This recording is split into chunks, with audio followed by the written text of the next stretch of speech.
Good morning. Earlier this week, we learned that the number of Americans filing their first claim for unemployment insurance rose to a nearly 30-year high. This news reflects the pain that's been rippling across this entire economy. Jobs are being cut, wages are being slashed, credit's tight, and people can't get loans. In cities and towns all across this country, families enter a holiday season with unease and uncertainty. To end this economic crisis, we must end the mortgage crisis, where it began. This all started when Americans took out mortgages they couldn't afford. Some were reckless, aware of the risks they were accepting. But many were innocent, tricked by lenders out to make a quick buck. With banks creating securities they could not value and regulators looking the other way, the problem began infecting the whole economy, leading to the crisis we're now facing.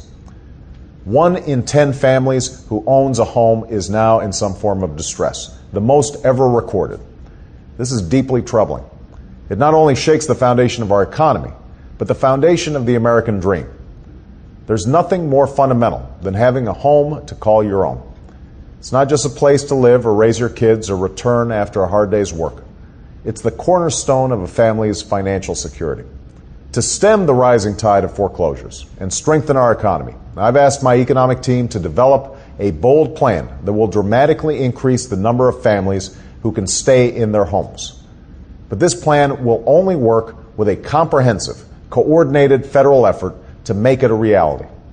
We need every part of our government working together, from the Treasury Department to the Federal Deposit Insurance Corporation, the agency that protects the money you've put in the bank.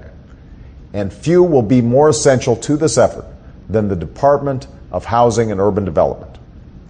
From providing shelter to those displaced by Katrina, to giving help to those facing the loss of a home, to revitalizing our cities and communities, HUD's role has never been more important. Since its founding, HUD has been dedicated to tearing down barriers in access to affordable housing in an effort to make America more equal and more just. Too often, these efforts have had mixed results.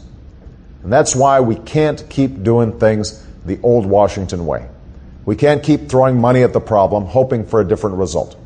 We need to approach the old challenge of affordable housing with new energy, new ideas, and a new, efficient style of leadership.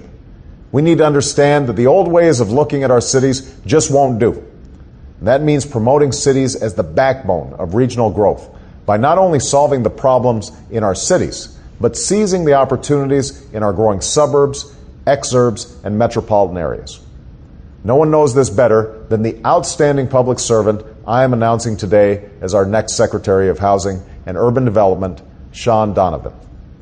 As Commissioner of Housing Preservation and Development in New York City, Sean has led the effort to create the largest housing plan in the nation, helping hundreds of thousands of our citizens buy or rent their homes.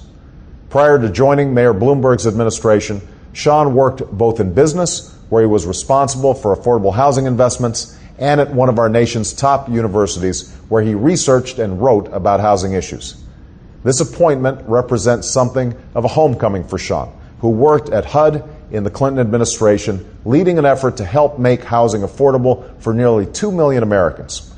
Trained as an architect, Sean understands housing down to how homes are designed, built, and wired. With experience that stretches from the public sector to the private sector to academia, Sean will bring to this important post fresh thinking, unencumbered by old ideology and outdated ideas.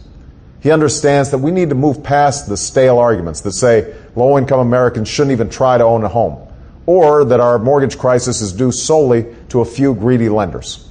He knows that we can put the dream of owning a home within reach for more families, so long as we're making loans in the right way, and so long as those who buy a home are prepared for the responsibilities of home ownership.